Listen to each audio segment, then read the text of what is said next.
This is the iPhone 16, the iPhone 16 Plus, the 16 Pro, and the 16 Pro Max. So every new iPhone, as well as a bucket load of new accessories.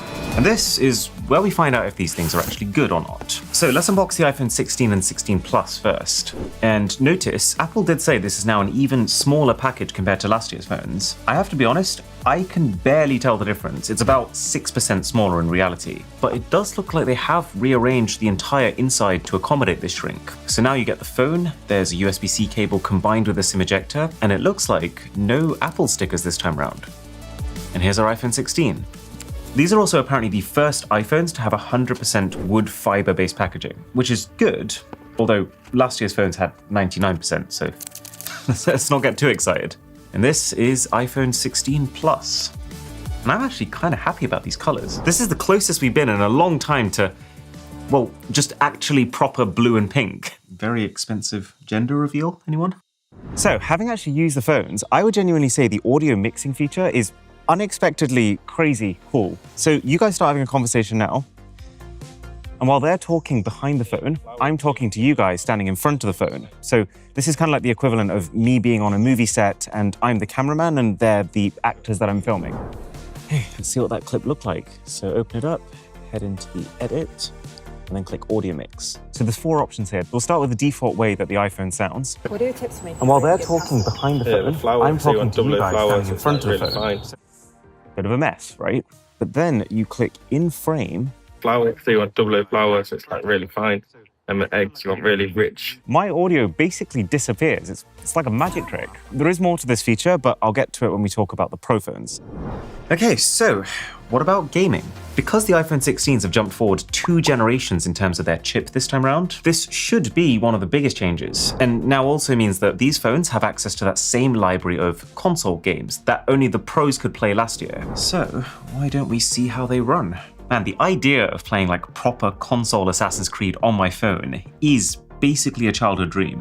Okay, really impressive draw distances, meaning that like, it's kind of crazy that I can see stuff happening on the other side of this massive city. The game is running smooth. It's a very consistent 30 frames per second. I would say you can tell that a lot of settings have had to be very far dialed back from the console versions, to the point where it does kind of still look like a mobile game, but then the upside is that it doesn't feel like a mobile game in terms of the scope of it. It's massive. I'm impressed. I'm not blown away, but I'm impressed. Now, 2 of the most obvious changes on the iPhone 16 are both camera related. One is the new layout of the cameras, which unlocks this new option in the camera app called spatial video. And I have played around with it. It's lower quality than normal video. It only shoots in 1080p. But if you do somehow happen to have a Vision Pro lying around, it is surprisingly transportative. It really does take you there. But then again, you know, this was the first time I used my Vision Pro since my review 6 months ago. This isn't a useful enough gadget for this feature that only works on this gadget to mean anything, but that might change in the future. The second thing is this new camera control that you get on the side. This is the thing that's in all the TikToks. This is what people are talking about. So a heavy press on it takes a photo. A light press activates the zoom slider, so you have full control over zoom by swiping along it. And then a double light press opens up a menu, which if you don't want the swipe gesture to control zoom, allows you to select something else that it can control. And when I first went hands-on with it, my very first hot take was, why? Like, who asked for this?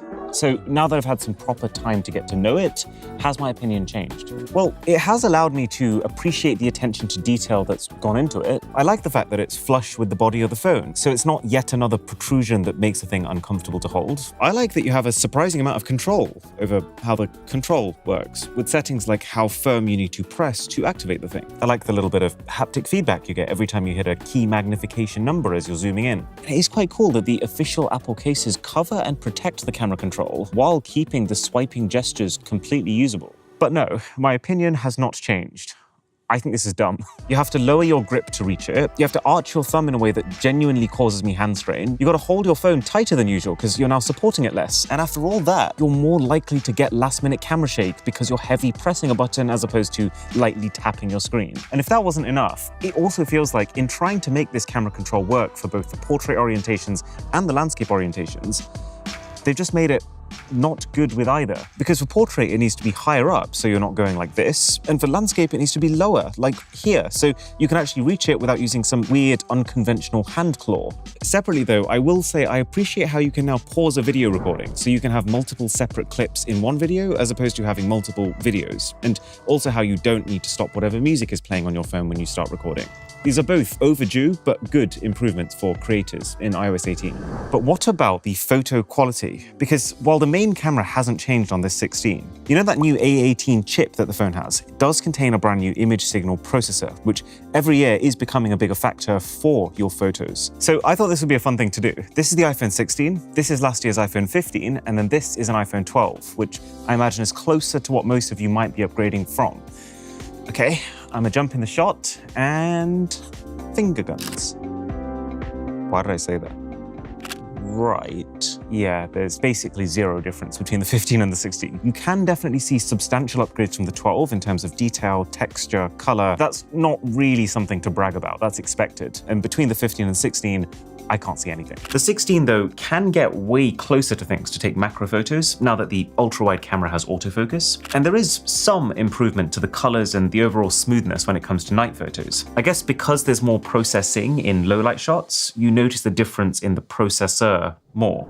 Oh yeah, and the other thing, because the chip is faster this time around, these new iPhones can do way better quality quick take video. You know when you're in photo mode but you just need to capture something right now, you can hold down on the camera button. And iPhones used to take a squarish looking lower resolution video. That's what most phones do, because when you're in photo mode, your phone is ready and geared to taking photos, not video. But the new phones can just go straight into full resolution 4K recording. But let's be very clear, if what you're after is big camera improvements, this ain't it. That's coming on the 16 Pros, which I'm getting to. The only other camera feature that Apple did spend a fair bit of time talking about is photographic styles, and how this year they're splitting these styles into mood, which are more the striking filter-like settings, and then undertones, which are more about how you want to look in your photos. Traditionally, iPhones have always tended to make skin tones a little warmer than they are in reality, but the idea of these undertones is to give that control back to you to decide. That said, I've tested all of them, and all it did was make me come to the conclusion that I prefer the standard one that iPhones have been using by default since the beginning. Okay, only other thing that I wanted to mention before we go to the Pro iPhones is, at the launch event, Apple said that the glass on the front of these phones is 50% stronger than last gen. And that meant basically nothing to anyone because they didn't explain it. But I think I've managed to find out how now. So the problem with glass on its own is that the atoms within glass have a pretty weak structure. Their arrangement is disordered, which means that if you apply pressure to glass, the atoms can't smoothly glide over each other, so the material doesn't flex, it shatters. And so a few years ago, Apple realized that by infusing that glass with tiny clear pieces of ceramic, which has a much more organized 3D matrix of atoms, they could create more structure within the display, and therefore more ability to withstand pressure. And so the new thing this time around is they've improved the organization of ceramic within the glass, which increases the compressive stress capacity of the display. Or in other words, this might not be significantly less likely to crack, but if it does crack, that crack is a lot less likely to spread out across the entire screen. So there you go. I had to make sure I got to the bottom of that one. And that's basically it for all the new stuff that the iPhone 16s do, except for the action button, which the Pro phones had last year, a better battery, and Apple Intelligence, but I'm getting to that. Okay, time for the top-end phones. iPhone 16 Pro and 16 Pro Max. They used to do this cool thing where the base phones had white packaging and the Pros came with black, but I guess that's officially buried now. Maybe the colored dyes were adding to the pollution. So this is the 16 Pro, which we have in the same natural titanium color as last year's phones came in. And then for the Pro Max, this is desert titanium, which is the only new color this year. I feel like Apple is really spacing out the innovation here.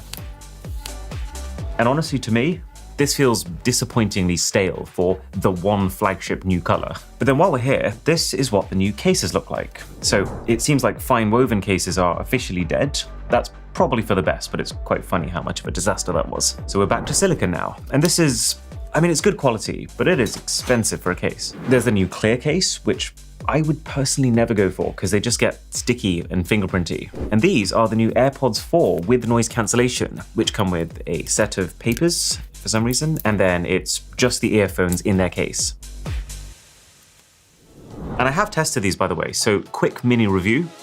good product. They don't feel too big in your ears, so you completely forget they're there. They're super light, but then at the same time, they give like zero indication that they could fall out when you shake your head around. The noise cancellation is the best I have ever heard for earphones with no ear tips, and there's practically zero leakage either, even for people sitting right next to you. The sound quality isn't as good as the AirPod Pros, and I'd say that even though the noise cancellation does make them sound quite a bit better than the previous standard AirPods, you wouldn't have to look hard to find better sounding earphones for $180, but they sound a lot better than the previous gen standard AirPods, mostly thanks to the noise isolation. So I'm still going to stick to the Pros, but I'm glad to see that there is now a decent Apple-made option for people who don't like the feeling of pressure that you can get from ear tips.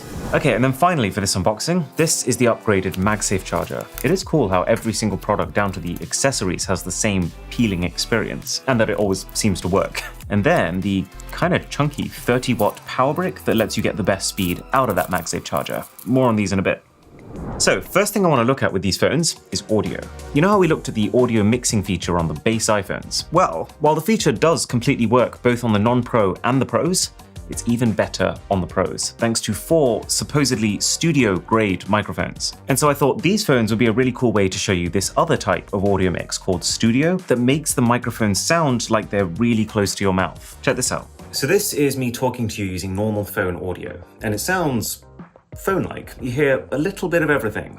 This is what it sounds like when we switch over to Studio. And as someone who spends a lot of time messing around with microphones, trying to get the best out of every scene, I find this absolutely mind-blowing. It is crazy that this is recorded on a phone and nothing else. That said, you can have the coolest, most unique, innovative feature in the world, but will I actually use this audio mix stuff? Probably not that often.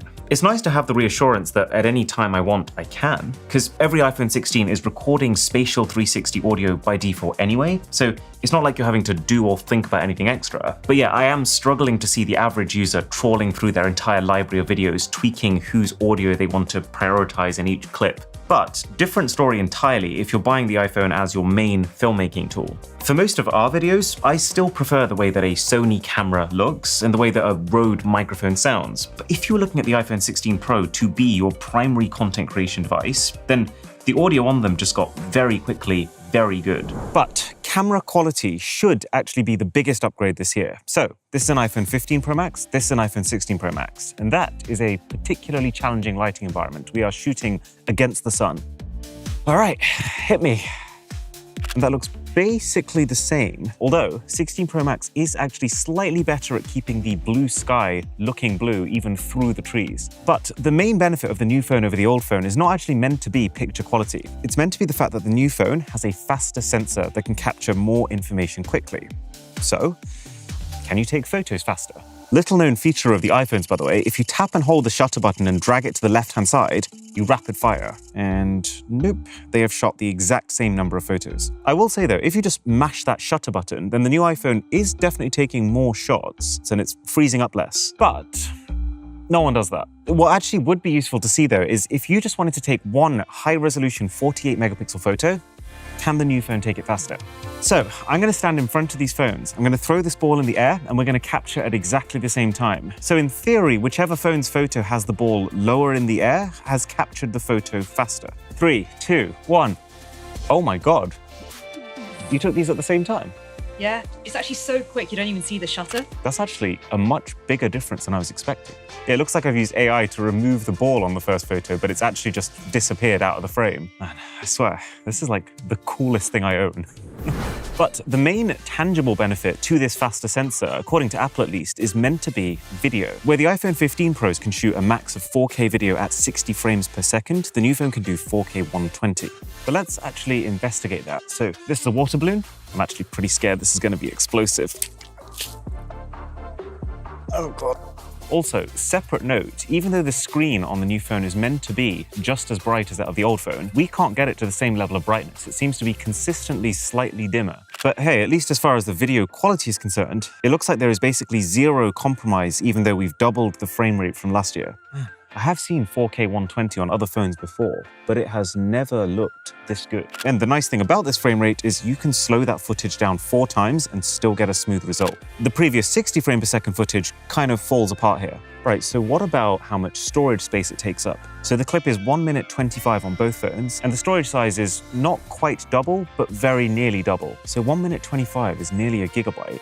That means that the entire storage of the iPhone 16 Pro base model, so 128 gigs, will be taken up with less than 3 hours of footage on the camera.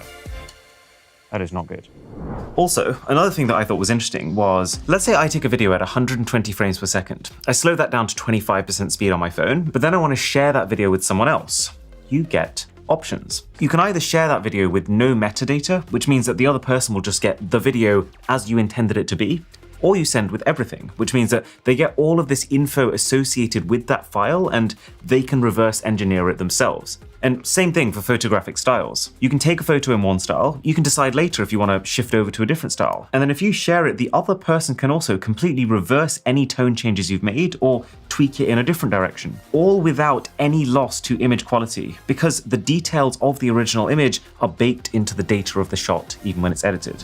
However, it's actually the ultra-wide cameras that I'm most curious about. The new phone has a 48 megapixel ultra-wide camera, which will still actually shoot 12 megapixel photos like the last phone by default. So what you need to do is to tap HEIF Max here. And once you've done that once, you never need to do it again. It means that from now on, your phone will always shoot the highest resolution photo that it possibly can, depending on what zoom magnification you're using. Although, it's not for free, because everything is going to take up more storage space. And also, even though the main camera, as we've seen, has this faster sensor that can capture these high-resolution photos quicker, the ultra-wide does not, so that takes longer to capture in this mode. That said, if the quality is much better, then worthwhile trade-off. Let's see.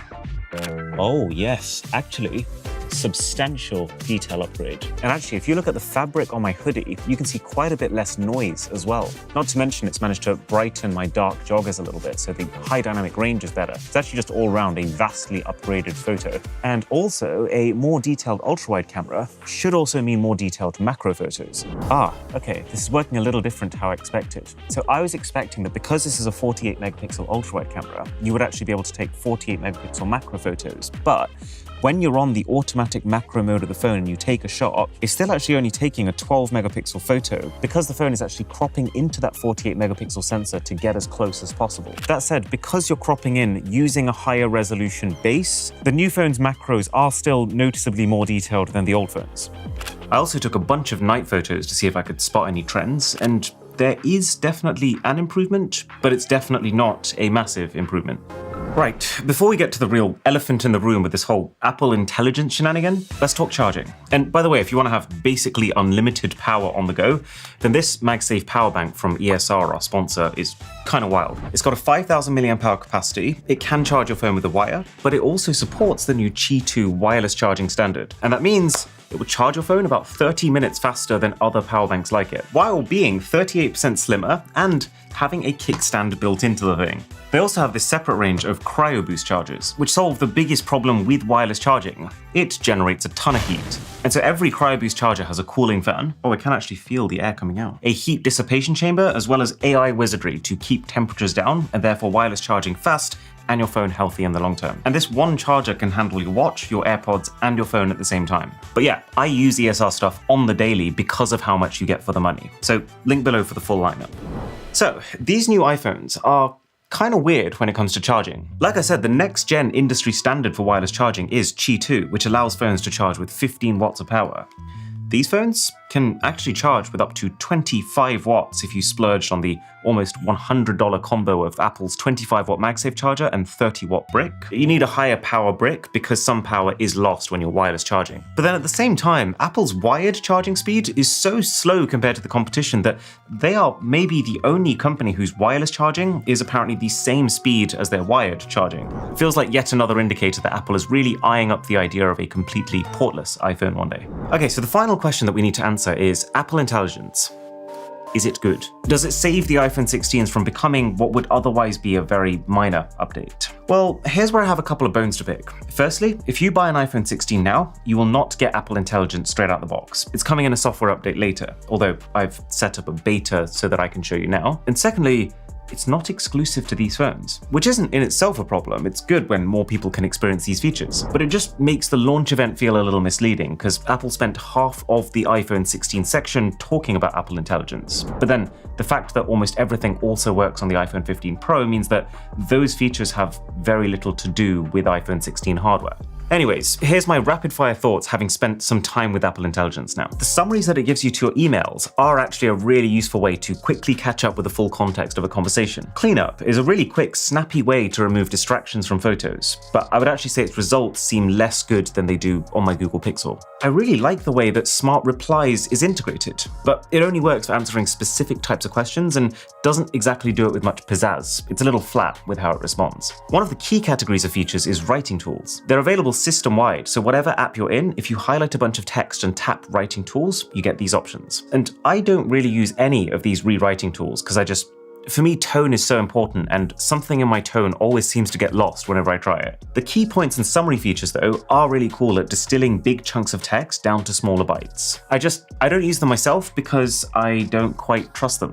Like if I'm saying something on a video to potentially millions of people, I need to double, triple check that information is right. Whereas getting my information through an AI's interpretation of a source, as opposed to the source itself, is like a fast track to something getting lost in communication. And that's basically all I can really test properly with the current beta. I've got high hopes for Siri once it gets ChatGPT integration, but right now it's not doing much more than the Siri you're used to. So, as for what I think to all of these new iPhones, even though it feels like we're on the precipice of transformative changes to the software, most of those things aren't here yet. And what was meant to be one of the biggest hardware changes, this camera control, is, I think, a bit of a stretch. In both senses of the word.